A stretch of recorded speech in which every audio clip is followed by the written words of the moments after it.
For us as African Nova Scotia community members, obviously since 2019, what I'll tell you is that that employment gap hasn't changed.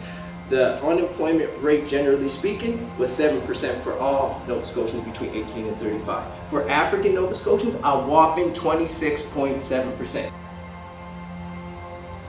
There's this massive, undeniable, statistically significant gap divided along racial lines.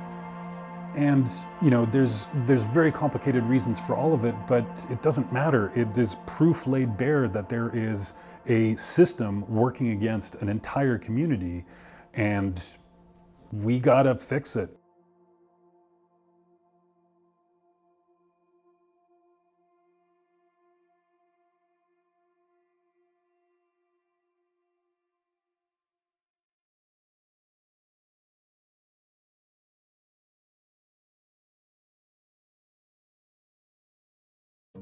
Buildings can make you feel all the different concepts like tension and decompression when you walk into a building.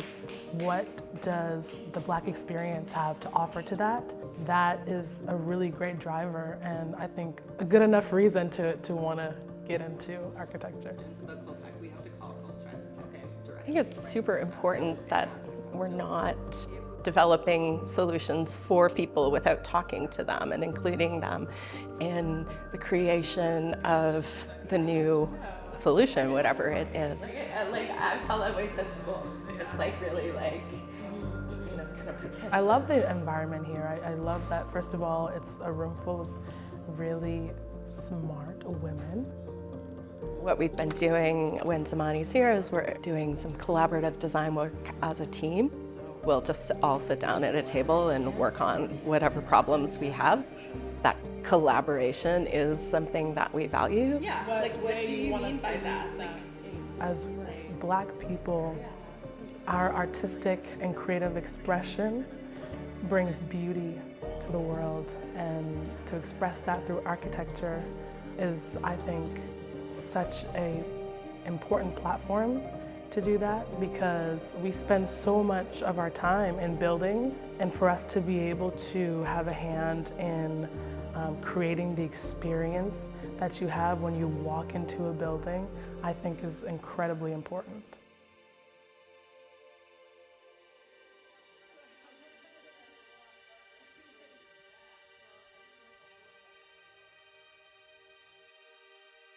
A lot of people that come from where I come from, we don't have some of the same strength and right people to be able to pull us up and show us the right direction. Seeing my children grow to be their best them, there's nothing else I want more in life. I got to meet him and his daughter, and to start to get an insight into what Darius is about and the family he's trying to raise and some of the struggles that he faces and the disadvantages that he has to overcome. This is my first day here. Maybe helping Darius see himself play a role like this. Honestly, learning something new that I'm actually interested in. A person of color in a construction management role, they don't exist. I'm excited, man. I'm excited to work with Nick. Not just able to have the experience, I would like to be able to make the full transition to be able to show people we can do this.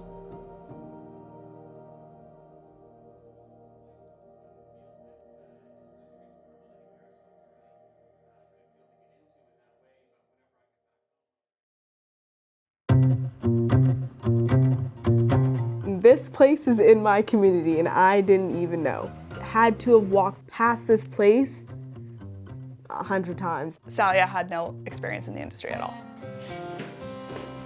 I wanted to have some of my questions answered. She was just interested in it. And I think that that's phenomenal. I think that that's how you get unique perspectives in the industry. You weren't just sitting in an office writing things down all day. She actually got to go out, figure out what the problem was. You don't get unique perspectives from having the person whose grandparents were an engineer. I thought it was a really good learning experience.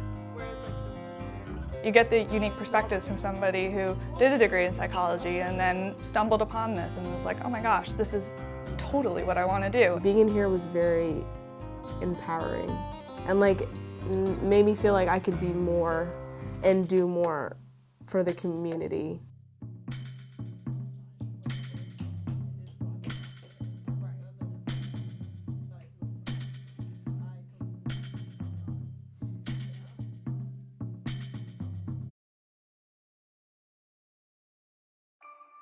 Our perspective is unique. I have no idea what Sally is going through, and I can only learn as much as I can. Coming into this, I expected not to see much of people like me, which I was right. It's very presumptuous to, as kind of a group of white people, to just develop a solution and just present it as if we know the answers. There's no black female architects that I know. Racism and sexism and all these other things are still alive. All of the things that kind of go wrong with buildings impact the poorer part of our population more. It reflects badly on all of us.